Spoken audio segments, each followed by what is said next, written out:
Hello and welcome to Between the Pillars. Today I'm going to talk about the corporeal intelligence, which is made visible by the moon, the 18th tarot card. The title of the 29th path is the corporeal intelligence. The corporeal intelligence is the consciousness of the human body. You would say that it is our body's operating system that builds and maintains our bodies. As such, it's the same thing as our DNA. Or you could say the DNA is the digital code of the corporeal intelligence, the actual program. Mind that we inhabit an animal body. We share 98% of our DNA with monkeys and 70% with mice. That's why there's a crayfish dog and wolf in the picture. Oversimplified, 6 things make up our corporeal consciousness. The rudimentary ego, the automatic biological processes that regulate organic functions and regeneration, procedural or muscle memory, emotions, rudimentary intelligence, and the collective consciousness of our body's cells. The first 5 are reflected in the design of the brain, which has 3 basic layers. First, the lizard brain, which produces the rudimentary ego and controls organic processes. The mouse brain, which manages memory, a response to experiences with emotions, and provides rudimentary intelligence. Then the human brain, which provides enhanced intelligence, the ability to feel, and imagination. The data Kov, which is associated with the 29th path, means back of the head. It comprises the lizard and mouse brain. The collective consciousness of our body cells is a bit of a secret. Every cell has a consciousness on its own. Cells are loyal, hardworking, tiny beings that respond to your thoughts, emotions, feelings, and imaginings. When you have time, sit down, close your eyes, and feel the collective consciousness of your cells. The corporeal intelligence, Kov, governs the rudimentary ego. The rudimentary ego is an animalistic ego. Its prime function is survival, and the fear of death owns it. In daily life, the rudimentary ego reacts more or less involuntarily to emotions that are triggered by experiences. The seat of the rudimentary ego is the brainstem. The brainstem is located in the posterior part of the brain, adjoining with the spinal cord. It includes the midbrain, the pons, and the medulla oblongata. You could say the rudimentary ego sits between the lizard and the mouse brain. Considering its location, we can assume that the rudimentary ego is ancient. Besides the automatic control of organic functions, it's the first thing that grew out of cellular consciousness. The brainstem has 2 parts. If one part is damaged, we go into a coma and lose all sense of self. If the other part is damaged, complete paralysis results. In this case, the self is intact, the ego is intact and awake, but it can't move a muscle. A horrible fate. The episodic ego. The rudimentary ego has no self-identification. It's pretty primitive and it's scared and reacts to emotions. That's more or less all it does. Luckily, we have another ego, the astrological or episodic ego, which is self-aware. It has its seat in the mind and expresses itself through the prefrontal cortex. Try to sense the location of your self-awareness and you will notice that it is in the area behind your eyes. The so-called default mode network construes the self-aware ego. The default mode network is a neural network of interacting brain regions that is active when a person is in a state of introspection, for example, meditation. The DMN ego comprises all the stories we tell ourselves and other people tell us. It is complex, hazy, and vulnerable, meaning prone to identity crises. It's a cloud made of all things we identify ourselves with. On a side note, when we experience danger, the rudimentary ego takes over with a fight-flight response and our sense of self defaults to the rudimentary ego. But the self-aware ego can override the fits of the rudimentary ego. For example, the self-aware ego may succeed in calming the rudimentary ego and respond rationally to danger. This explains the odd fact that we can think or watch ourselves. It is the self-aware ego that can watch and think about the rudimentary ego. On another side note, when people get dementia, they lose their memories and the self-aware ego diminishes. Advanced stages of dementia cause the loss of the self-aware ego and the patient defaults to the rudimentary ego. Those affected end up acting like animals. Not a nice sight to behold. You may have wondered why the moon card doesn't show a human being. The reason: the human self-consciousness or self-aware ego is asleep. So sleep is assigned to this tarot card. While we sleep, the corporeal intelligence regenerates our bodies, and the medulla oblongata, which is part of QOF, turns thoughts, feelings, emotions and imaginations into organic structure. Negative thoughts, emotions and imaginings degenerate the body and decrease its lifespan. Positive thoughts, emotions and imaginings vitalize the body and increase its lifespan. Good sleep is the foundation of health, longevity and evolution. Lack of sleep reduces our physical performance by 15 to 30%. It causes high blood pressure and reduces motor skills by 20 to 30%. Professional athletes sleep 10 to 12 hours every day and have 1 or 2 naps on top of that. Lack of sleep also impacts brain performance. Sleep deprived, our amygdala becomes 60% more responsive, means we are 60% more prone to reacting emotionally instead of rationally. Remember that the self-aware ego can override the fits of the rudimentary ego.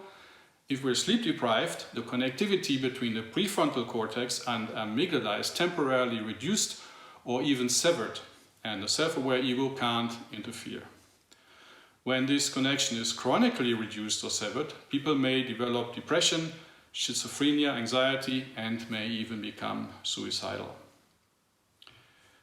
There are 2 basic sleep states. There's the non-REM sleep and the REM sleep.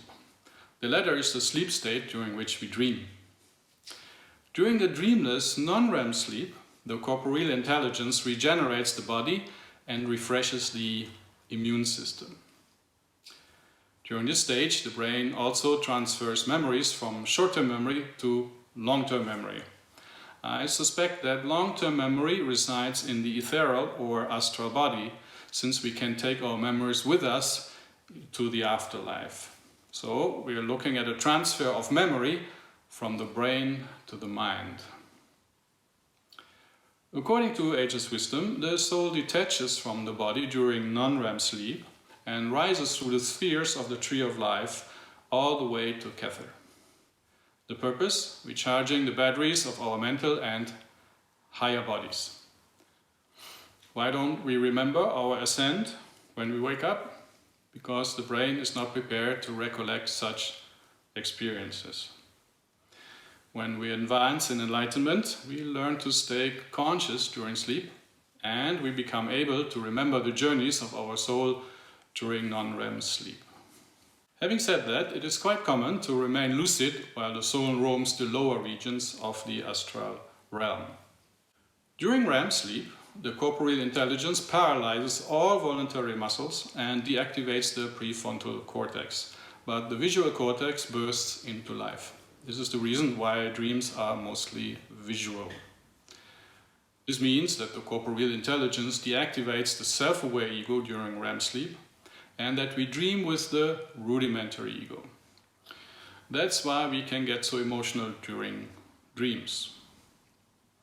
Enlightenment practices and so-called lucid dreaming practices aim at keeping the self-aware ego conscious during REM sleep and thereby gain control over dreams. Remember that we have 2 subconsciousnesses, that of the body and that of the mind. I believe that during REM sleep, the yesodic subconsciousness integrates the experiences we had during the day, meaning it extracts wisdom from experiences. It also builds associations between new and old wisdom, and in the morning we wake up with fresh understanding. We may observe the integration of experiences during dreams. For example, we may relive an experience and the emotion that came with it, which we had during the day. And subconsciousness may already give us some feedback during the dream. During REM sleep, the episodic subconsciousness works also on traumatic experiences. It does so by divorcing the memory of the experience from the emotions. These are tiny subconscious psychoanalytical sessions that happen during sleep. This is the reason why time, or rather sleep, heals all wounds. We can help the corporeal intelligence to overcome traumas with conscious recapitulation. By recapitulating traumas consciously, for example during psychoanalytical sessions, we accelerate the divorce of experiences and emotions. Sleep is the foundation of health, longevity, and enlightenment. Sleep isn't a luxury, it's a lifesaver. Sleep experts recommend 7 to 9 hours sleep for adults and to sleep at dedicated times to keep the circadian rhythm intact. The corporeal intelligence manages emotional responses. It developed emotions over millions of years. Emotions serve survival. The fight-flight response helps surviving dangerous situations. Social emotions move people to live in groups, which increases their chance of survival. Infatuation serves the expansion of the group. The brain has two independent neural perception networks. There's a voluntary perception network and an involuntary perception network. The involuntary perception network involves the lower brain, nervous system, and the rudimentary ego. The voluntary perception network involves the prefrontal cortex and the self-aware ego, which can react rationally to experiences. These two networks work independently and simultaneously. Surely you experienced this already. A situation made you scared or angry, that's the involuntary emotional response, but your self-aware ego stopped the rudimentary ego's panic attack and reacted rationally to the situation. Emotions and visceral responses are the results of interactions between the brain, the spinal cord, and other nerve centers. Apart from the brain, we have 5 more nerve centers at the base of the spine, behind the navel, at the solar plexus, at the heart, and in the throat. In case of a dangerous or tempting situation, the corporeal intelligence prods the brain to issue hormones that induce the spine and the other nerve centers to conjure bodily sensations, so-called visceral responses. In case of fear, the nerve center behind the navel may evoke the sense of acrophobia in the lower abdomen, the famous pit of the stomach. In case of nostalgia, it produces a sense of suffocation in the throat, the lump in the throat. In case of danger, it produces a sense of punch into the solar plexus. That's pretty smart, isn't it? This takes us to a life-changing realization. We don't suffer experiences. We only suffer our body's emotional responses to experiences. Suffering is an illusion, and if we were able to ignore emotions, we would cease to suffer. Ignore emotions and your suffering ends. As simple as that. It's easier than you think, and it can be practiced. Mind that not only experiences, but also the memories of experiences, as well as ideas and imaginings, can trigger emotions. That's the curse of being a human. We deal with traumatic memories by recapitulating them. We avoid triggering unwanted emotions by thinking positively and cultivating feelings like love and happiness. Mindfulness helps with staying positive. That's why Buddhists practice mindfulness the world over. Mindfulness also helps to shift our self-identification from the rudimentary ego to the self-aware ego, or even higher, to the soul. For the same reason, as mentioned, Buddha came up with the tenet of desirelessness. By nature, desires produce tension, the tension between a want and the reality. That tension remains until the desire is fulfilled. Hence, no desires, no emotions, no suffering. Artificial evolution. Did you ever wonder whether a species will emerge that will surpass Homo sapiens? That's not going to happen. Homo sapiens is as far as natural evolution can go. Having said that, Homo sapiens can evolve further, but not as a race, only as individuals. Flesh and blood cannot inherit the kingdom of God. 1 Corinthians 15:50. We can't inherit spiritual evolution from our parents. Nature gives us the animal body to work with, and we must evolve it ourselves. The evolution we're talking about is the purpose of enlightenment, the individual artificial evolution of Homo sapiens. The scenery in Tarot card 18 illustrates the secrets of this artificial individual evolution. In a nutshell, enlightenment works like this. The soul evolves the mind, and the mind induces the corporeal intelligence to evolve the body. The body's enhancements then allow the body-mind consciousness to expand, which causes further enhancements of the body, and so on. It's a benevolent cycle. The yellow path in the picture is the path of enlightenment. We can't do enlightenment without advancing our physical body.